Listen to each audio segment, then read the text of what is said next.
All right, everybody, and welcome back. So we're going to continue on with another budget set example. This one talking about Supplemental Nutrition Assistance Program, right? So SNAP, $74 billion every year is spent to provide millions of Americans with the means to purchase food. We're told the average benefit is $284 a month, and we're asked that in the absence of SNAP, or we're told that in the absence of SNAP, the average consumer divides $840 between food and all other goods. We're given prices of all other goods as $20 and prices of food as $6, and we're asked to draw the consumer's budget line in the absence of SNAP and then with SNAP and how that alters the budget line. So let's go ahead and get started. All right, so we'll do a similar blue setup as the one that we had before. Now we're going to have AOG, all other goods over here, and we know that those are $20 each.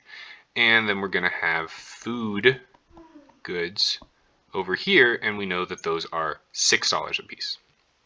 All right, let's go ahead and get graphing.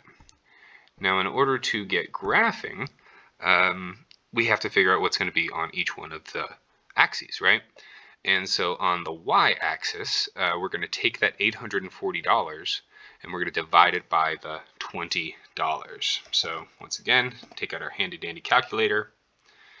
840 divided by 20 gives us 42.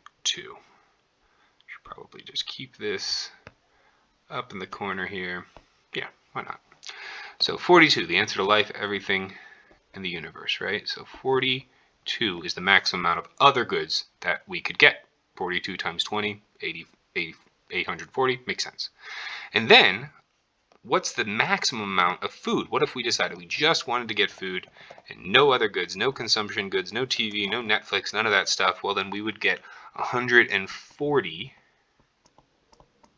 units of food, right? And so this we got by doing what? We divided 840 by 6. This one, how did we get? We divided 840 by 20. All right, so now that we have our x and our y intercepts here, now we can go about actually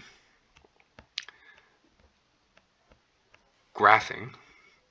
Nope, I don't want to do that. Just a little bit. Graphing the budget line. All right, so the budget line is going to be just a straight line that's connecting these two, right? Just a straight trade-off. We can either have food for $6 or we can have another good for $20, right? So we're giving up, 3.5 other goods, or sorry, 3.5 food goods in order to get other good for $20, right? Because 3 times 6 is 18. Well, 3 and a third, because 3 and 2 6, so 3 and a third. But regardless, so we've got this trade-off here, right? And we're asked that if there's $284 that are provided just for food now, how does that shift this budget line? And so what we see is this budget line shifting outwards, but it shifts out right at the top here. So unlike the example that we had before, where it kind of takes some jogs depending on frequent buyer programs, right? If you buy 12, you get one free, so on and so forth. Now we're going to have something that jogs out immediately, and the amount that it jogs out by is determined by what? By the amount of money that they receive every month and the average price of that good. So since they receive $284 and each good is $6, that means that there's 47.3, so 47 and a third food goods that are available for free, right? And so what does this mean? This means that I'm still able to get 42 of those other goods, and now I'm able to get 47.13 of food in addition to the 42. And from here, the trade-off is just a straight line going down, and the distance between these two intercepts, right, is nothing more than that 47 and a third. And so this is going to be 187 and a third as our new x-intercept there. And so at this new higher budget set, we're going to be able to consume more food and more goods at any particular indifference curve, right? It might be an indifference curve up here that's equal to 1200. There might be an indifference curve down here, law of large dots.